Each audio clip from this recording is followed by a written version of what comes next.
stage. Which is a little interesting. Of course, Marth, notorious on this stage. You see what top-level Marths like E and MK Leo can do. So maybe we'll see that. Maybe we'll see Tipper kill at 20. It's possible, but Zero Suit can provide some light work on this stage too. The platform gives her plenty of opportunity to cover. And just off the fact that the stage is fairly basic, it's not really forcing Zero Suit's movement in any which way. Yeah, speaking of movement, Bankai is dancing around Dio at the moment, just tacking on all of this percent. Dio just can't seem to get anything started at the moment. Ooh, paralyzes the wrong way. Maybe that was a bait. Okay. I guess Bankai was looking for something that Dio didn't give him there out of the paralyzer. Yeah, these F-tilts out of shield are actually going a long way for Bankai. Like, that's normally, and that is it. That's going to be it very quickly. Bankai only sitting with 50% on board. Dio got to figure out how to break through this because right now it's just circles all over Dio. Yeah, that's like, I would say the movement is just what's sort of crushing it at the moment. Just Bankai is able to just go around. He's getting his cross-ups. He's doing so much. And Dio also feels like Bankai is doing a great job of reading when he drops shield. Because he'll be shielding and then like he'll F-tilt just at the right timing in order to get him. Good landing back air. And the jab fair putting him pretty far off. Dio finally in a good spot and the down throw 50-50. Up air closing it out. Not so far behind now. Not at all. With 40% on board, Dio is looking fairly fresh as we move on to these second stocks. And certainly looking like he's woken up now. But that's not going to stop Bankai at all. He could have just taken a nap, you know. It's a hot day today.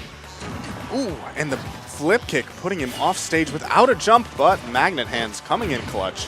Yeah, don't sleep on how good that recovery is. Very basic, but Dolphin Slash, that's some good stuff right there. Oh yeah, oh that was amazing. Grabbing after the jab one.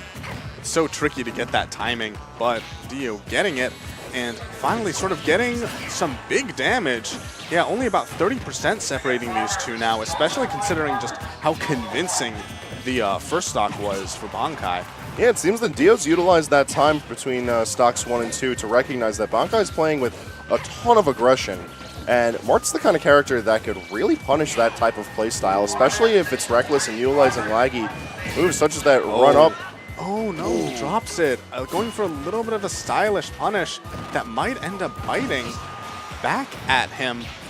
Oh, and the DBZ moment, and Marth is going to go down. Yeah, shaking his head a little bit. He's not quite convinced with the results of that, but one way or another, Bankai's taking that game 1.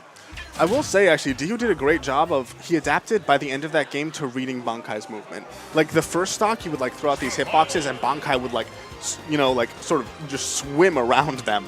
But at the end there, he was, like, putting out his fares and his jabs in exactly where they needed to be. We saw a character switch? Yes, we did. Dio is moving on from his Marth, which we've been seeing a lot more of lately back on Long Island, but he's switching over to a Sheik, a bit more of a classic character for him. Yeah, and I could definitely see why.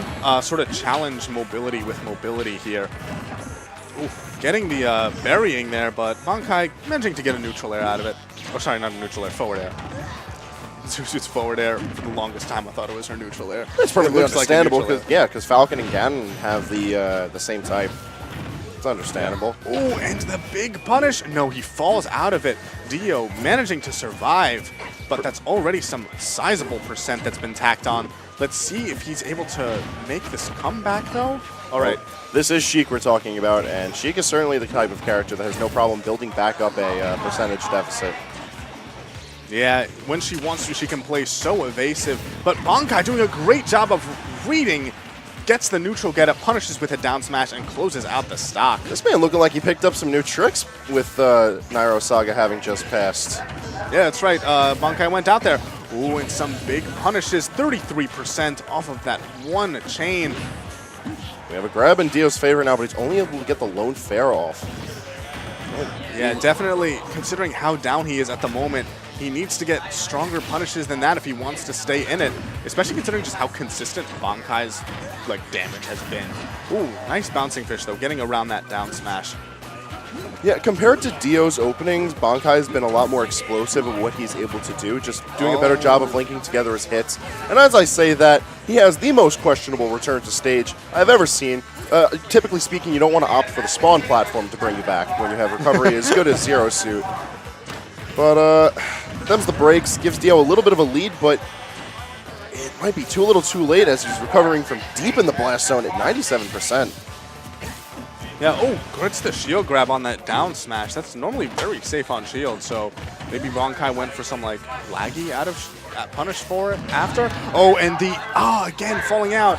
Did Balloon help there? I feel like, don't know. I feel like it was just proper SDI, and the percentages just being a little too off. And we only get the simple 1-2 out of Dio. He's got to make these hit confirms mean something, but it's too little too late. He's going to have to figure out things back at the drawing board as he moves into the losers bracket, and Bankai moves in with a pretty clean 2-0, I got to say. Yeah.